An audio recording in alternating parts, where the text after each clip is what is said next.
दिवाली है और हमारे शहरों के सबसे फेमस मिठाई शॉप में इंडियन स्वीट तो साइड पे हैं, लेकिन प्रीमियम स्वीट काउंटर पे बकलावा 4000 रुपए किलो का। कुछ अजीब नहीं लग रहा है दोस्तों? यही हो रहा है हमारे देश भर में। हैप्पी दिवाली दोस्तों। आज से पटाखे, मिठाई, लाइट हर जगह आपको दिखने लगेंगी। लेकिन एक और चीज दिख रही है जो कि आपने नोटिस नहीं की, और ये बहुत बड़ी बात। इंस्टाग्राम स्क्रॉल करो, कुनाफा बार, मैंगो त्रेस लेचेस, तिरामिसू और सबसे ज्यादा वायरल बकलावा के ऑफर्स नजर आते हैं। Are you seeing this? 50% off the baklava. That's insane. We should order some right now. Yes, let's do it before the offer ends. मैं गया था कल अपने शहर के सबसे फेमस मिठाई शॉप में से एक में। सोचा दिवाली के लिए मिठाई ली जाए।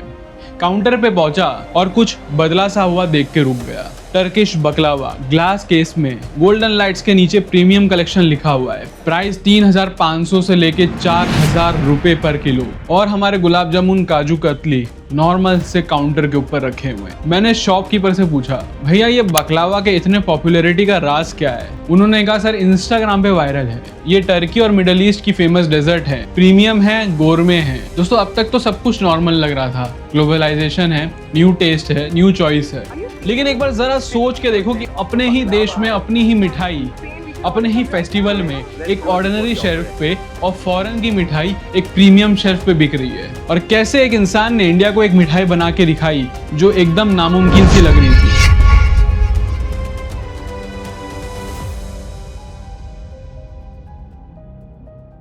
आज से 8000 साल पहले इंडस वैली सिविलाइजेशन दुनिया में से चुनिंदा देशों में से भारत में शुगर केन का कल्टीवेशन होता है। और सिर्फ उगाया नहीं गया, हम ही थे जिन्होंने सबसे पहले शुगर केन को रिफाइंड शुगर में कन्वर्ट करने का प्रोसेस समझा। मतलब जब पूरी दुनिया हनी और स्वीट से मिठास ले रही थी, तब हम क्रिस्टलाइज शुगर बना रहे थे दोस्तों। ये था इंडिया का फर्स्ट फूड इनोवेशन। और सबसे बड़ी बात, इससे पहले ये वर्ड एग्जिस्ट ही नहीं करता था। बाद में ये वर्ड संस्कृत के वर्ड शक्कर से लिया गया। 1500 BCE आते आते ऋग्वेद में इंडिया की पहली डॉक्यूमेंटेड मिठाई का मेंशन मिलता है, मालपुआ। रेसिपी शहद, जौ का आटा और घी, सिंपल। लेकिन दोस्तों यहाँ इंटरेस्टिंग ट्विस्ट आता है। ऑलमोस्ट हर इंडियन मिठाई जैसे मालपुआ, मोदक, लड्डू या फिर पायसम हो, ये भारतीयों के लिए सिर्फ डेजर्ट नहीं थे, ये डिवाइन फूड था, प्रसाद था। मतलब इंडियंस ने मिठाई को सिर्फ टेस्ट के लिए नहीं बनाया, भक्ति से भी जोड़ा। और यही किया था एस्टेक्स मायंस ने दुनिया की सबसे पहली चॉकलेट ड्रिंक से। इसके बारे में मैंने वीडियो बनाया है, ये वीडियो देखने के बाद आप वो देख सकते हैं। 350 BCE आते आते इंडियंस शुगर रिफाइनिंग को एक नेक्स्ट लेवल पे लेके गए। अब हम ग्रेनुलेटेड क्रिस्टल्स बना रहे थे। वो इतने एडवांस थे कि चाइना ने अपने ऑफिशियल्स को इंडिया भेजा। वही चाइना जो आज मैन्युफैक्चरिंग जाइंट है, लेकिन उसने हमसे सीखना जरूरी समझा। और इसी वजह से उस समय हम पूरी दुनिया भर में शुगर एक्सपोर्ट्स कर रहे थे। लेकिन यही एक्सपोर्ट हमारी बर्बादी का कारण बनने वाला था। India was the silicon valley of sugar. लेकिन आपने एक कहानी सुनी होगी दोस्तों, सोने के अंडा देने वाली मुर्गी की। जब एक आदमी को लगता है कि मुर्गी का पेट फाड़ के उस सारे सोने के अंडे हथिया लेगा, अंत में तो उसको कुछ मिलता नहीं है, बल्कि मुर्गी मर जाती है। यही होता है दोस्तों सोने की चिड़िया के साथ। जब इतनी तरक्की, पैसा और तकनीक आपके पास हो, तो लोग हमसे शांति से ये सारी चीजें सीख सकते थे, लेकिन उन्होंने हम पे हमला कर दिया।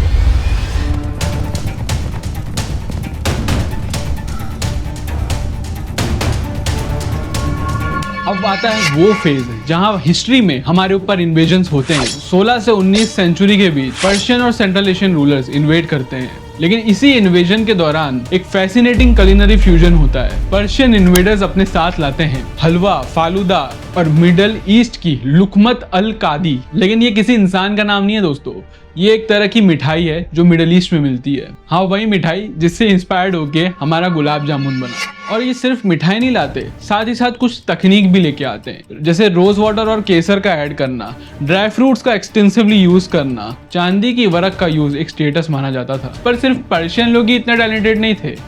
अब आता है 1860s, जहां था ब्रिटिश राज।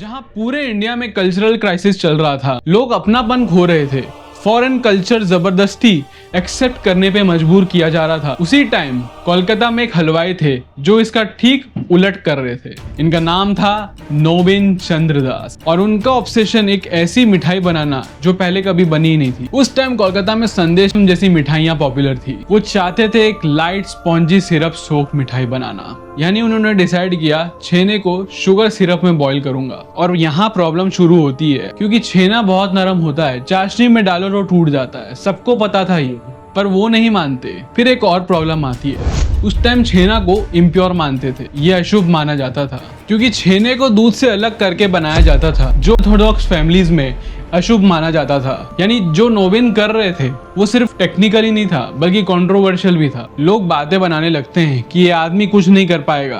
कुछ ने बोला पहले तो छेना ले लिया इसने, ऊपर से सिरप में बॉईल करना चाह रहा है जो कि इम्पॉसिबल है और चाहता है कि लोग इसे खाएं। पर दास नहीं रुके। फर्स्ट अटेम्प्ट फेल होता है, छेना सिरप में टूट जाता है। 10वां अटेम्प्ट फेल होता है, टेक्सचर गलत हो जाता है। साल दर साल नाकामयाबी सिर्फ हाथ में आती है। हर चीज ट्राई कर ली, चाशनी को उबालने का समय को एडजस्ट किया, शुगर का कॉन्सेंट्रेशन एक्सपेरिमेंट किया, कुछ काम नहीं कर रहा था। रिश्तेदार बोलने लगते हैं कि नोबिन छोड़ो ये सब, संदेश बेचो और अपनी दुकान चलाओ। और धीरे धीरे बात यहाँ तक आती है कि फाइनेंशियल स्ट्रगल्स भी आने लगते हैं। इतने साल फेल होने के बाद कोई नॉर्मल इंसान तो हार मान लेता, लेकिन एक इंसान थी जो दास पे सिर्फ उम्मीद ही नहीं पूरा भरोसा कर रही थी, क्षीरोदमोनी देवी, उनकी वाइफ।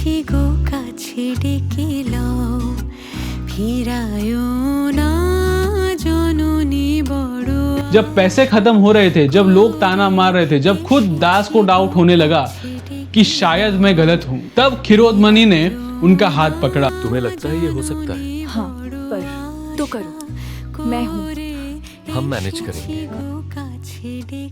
दोस्तों ये वो मोमेंट होता है जो हिस्ट्री में मेंशन नहीं होता। हर इनोवेशन के पीछे एक इनविजिबल सपोर्ट होता है और दास के पीछे क्षीरोदमोनी थी। फाइनेंशियली स्ट्रेन था, सोशली एम्बैरेसिंग था, पर उनका फेथ उनके ऊपर हिला नहीं। अब आता है 1868। दास अपने किचन में एक और अटेम्प्ट कर रहे थे। इस बार उन्होंने कुछ अलग किया। सेमोलिना यानी सूजी छेने में करेक्ट रेशियो में मिक्स की, स्ट्रेंथ देने के लिए। सिरप बनाने के लिए शुगर कॉन्सेंट्रेशन परफेक्टली कैलकुलेट किया, ना ज्यादा ना कम। और सबसे इंपॉर्टेंट बॉइलिंग टाइम को प्रिसाइसली कंट्रोल किया। उन्होंने छेने के गोले बनाए और सिरप में डाले। अब तक तो सब कुछ नॉर्मल लग रहा था, लेकिन 10 मिनट बाद गोले स्वेल होने लगे। जैसे जैसे साइज गोलों की बढ़ रही थी वैसे वैसे दास की धड़कनें भी बढ़ रही थी। 15 मिनट बाद उन्होंने एक गोला निकाला और उसको दबाया। वो स्पॉन्जी था और इस बार वो टूटा नहीं। पहले उन्होंने टेस्ट किया, सिरप परफेक्टली एब्जॉर्ब होता है, टेक्सचर ऐसा जैसे किसी और ही दुनिया से आई हुई चीज। दास ने चिल्लाया, क्षीरोदमनी हो गया। और उस दिन दोस्तों जन्म लेता है रसगुल्ला, एक ऐसी मिठाई जो टेक्निकली इम्पॉसिबल थी, सोशली टैबू थी, फाइनेंशियली डिजास्टरस लग रही थी, पर वो पूरी दुनिया में फेमस हो गई। लेकिन एक सवाल अभी भी बाकी है दोस्तों, और ये थोड़ा अनकंफर्टेबल हो सकता है। जापान की मोची ग्लोबल डेजर्ट है, चाइना के मून केक्स हर कंट्री में मिलते हैं, फ्रांस के मैक्रोन्स दुनिया भर में फेमस है, पर इंडिया की मिठाई सिर्फ इंडिया में, या फिर जहां इंडियन डायस्पोरा रहता है। अगर हमारी मिठाई इतनी अच्छी है, अगर हमारी हिस्ट्री इतना ही रिच है, तो बाकी दुनिया क्यों नहीं खरीदती इंडियन मिठाई? और इसका जवाब एक चावल की कहानी में छुपा है दोस्तों। 1997 अमेरिका, एक कंपनी थी राइस टेक, इंडियन बासमती चावल लिए यूएसए में लोकली क्रॉस ब्रीड कराया गया, थोड़ा सा चेंज आया और फिर पेटेंट फाइल कर दिया। हाँ, पेटेंट बासमती चावल के ऊपर। वो चावल जो हजारों साल से इंडिया और पाकिस्तान के खेत में उग रहा था, अमेरिका की कंपनी ने उसका ओनरशिप क्लेम कर लिया। और सबसे बुरा, उन्होंने बासमती नाम से अपना चावल बेचना शुरू करा, यूरोप में, मिडल ईस्ट में, ग्लोबल मार्केट में, हर जगह। मतलब अब हमारी बासमती धीरे धीरे जेनेरिक बन रही थी। यहाँ किसानों का कंट्रोल खत्म होता है और बासमती राइस की ब्रांड की क्वालिटी गिरती जाती है। पर फिर कुछ होता है। इंडिया और पाकिस्तान ने 2000s में एक लीगल बैटल लड़ी, कोर्ट केस, इंटरनेशनल प्रेशर और डॉक्यूमेंटेशन से ये केस वो जीत जाते हैं। राइस टेक को ऑर्डर मिलता है, तुम बासमती नाम ओपनली यूज नहीं कर सकते। अगर ये लड़ाई सालों तक खिंच जाती तो मार्केट में कंफ्यूजन पैदा हो जाता। तो ये राइस की कहानी से मिठाई का क्या कनेक्शन है? जब तुम्हारा प्रोडक्ट ग्लोबली फेमस होता है और तुम्हारे पास लीगल प्रोटेक्शन नहीं है, तो कोई भी उसको कॉपी कर सकता है, अपना बना सकता है और लीगली ओनरशिप कर सकता है, और तुम्हारी लेगेसी एक जेनेरिक प्रोडक्ट बन जाती है। यही होने वाला था बासमती के साथ, और यही हो सकता है हमारी मिठाइयों के साथ। टर्की का अंतेप बकलावा उन्होंने क्या किया, यूरोपियन पीजीआई प्रोटेक्शन ले लिया। मतलब कोई भी अपना बकलावा को अंतेप बकलावा नहीं बोल सकता जब तक वो एक्चुअल अंतेप सिटी में ना बना हो। और अंतेप पिस्ताचियो उनको भी जीआई टैग मिला है दोस्तों। अब अंतेप बकलावा एक प्रीमियम ग्लोबल डेजर्ट है। यहाँ किसी देश को मिलता है प्राइस कंट्रोल, क्वालिटी कंट्रोल और आइडेंटिटी कंट्रोल। और ऐसे ही इंडिया ने 2017 में बांगलर रसगुल्ला को जीआई टैग दिया। लीगली अब कोई बंगाल के बाहर बांगलर रसगुल्ला नाम से नहीं बेच सकता। जीआई टैग सिर्फ इंडिया में बाइंडिंग है, इंटरनेशनली अभी भी वीक है। मतलब अगर कोई भी यूरोप और यूएसए में ये रसगुल्ला बेचना शुरू करे तो लीगली रोकना मुश्किल है। और यही डिफरेंस है दोस्तों, जहाँ टर्की ने ग्लोबल प्रोटेक्शन ली और वहीं इंडिया ने डोमेस्टिक प्रोटेक्शन। प्रोडक्ट की क्वालिटी के साथ उसकी लीगल आइडेंटिटी भी मैटर करती है।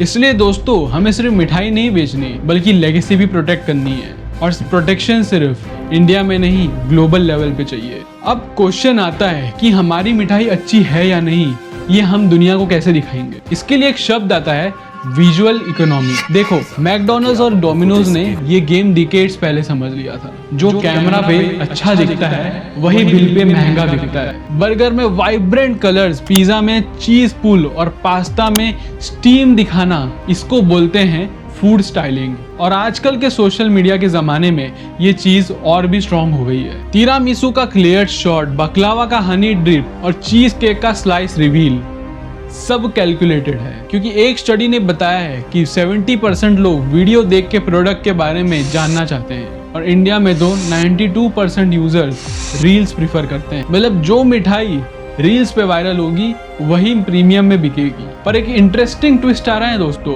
यहाँ कस्टमर भी स्मार्ट हो रहे हैं। हेल्थ अवेयरनेस बढ़ती जा रही है और अब लोग बल्क में नहीं बल्कि पीसेस में मिठाई खरीदना चाहते हैं। जैसे पेस्ट्री को पीस में लेते हैं ना, वैसे मिठाई को भी पीस में लेने की मांग बढ़ रही है। 2024 की Mondelez report 79% Indians smaller portion prefer कर रहे हैं। सेम सिस्टम ग्लोबली फॉलो किया जाता है जहाँ पे कस्टमर हेल्थ कॉन्शियस भी है। हमें प्रीमियम पोर्शन कंट्रोल और इंस्टा वर्दी मिठाई चाहिए। तो अब फाइनल क्वेश्चन, अगर मार्केट रेडी है, अगर कस्टमर रेडी है और अगर टेक्नोलॉजी रेडी है तो टैलेंट कहाँ है? हमें हमारे देश के होटल मैनेजमेंट कॉलेजेस, IHM से लेके प्राइवेट इंस्टीट्यूशन से वो ग्रेजुएट्स चाहिए जो मिठाई को डेजर्ट में कन्वर्ट करे। एक फूड स्टाइलिस्ट जो रसगुल्ला को वायरल बनाए, एक एंटरप्रेन्योर जो लेगेसी को लग्जरी ब्रांड बनाए। हमें चाहिए एक और नोबिन चंद्र दास। पर इस बार वो किचन में स्ट्रगल नहीं करेंगे, वो रील्स भी बनाएंगे, वो ब्रांडिंग भी करेंगे, वो ग्लोबल भी जाएंगे। क्योंकि दोस्तों नोबिन दास को कई साल लगे थे रसगुल्ला बनाने के लिए। तो नेक्स्ट डिकेड अब इंडियन डेजर्ट्स का होना चाहिए दोस्तों। बस सवाल उतना है कि इनोवेशन कौन करेगा। शायद आप, आपके दोस्त या जो लोग ये वीडियोस देख रहे हैं। अगर आपको लगता है कि मैंने आपको अगर कुछ सोचने में मजबूर किया है तो कमेंट सेक्शन में जरूर बताइए कि आपको क्या आइडिया आता है इससे। शायद आपका कमेंट किसी और को भी इंस्पायर कर सकता हो। क्योंकि लेगेसी अकेली नहीं बचती, कम्युनिटी बचाती है। तब आप वीडियो को लाइक करें और इस चैनल को सब्सक्राइब करें। क्योंकि जब हम नेक्स्ट टाइम किसी और चीज को डिकोड करेंगे तब आप और मैं वापस मिले। और याद रखना दोस्तों, प्रीमियम वो नहीं है जो महंगा बिके, प्रीमियम वो है जो अपनी कहानी जानता हो। हैप्पी दिवाली दोस्तों। You are watching that hospitality guy. This is Abhishek signing of.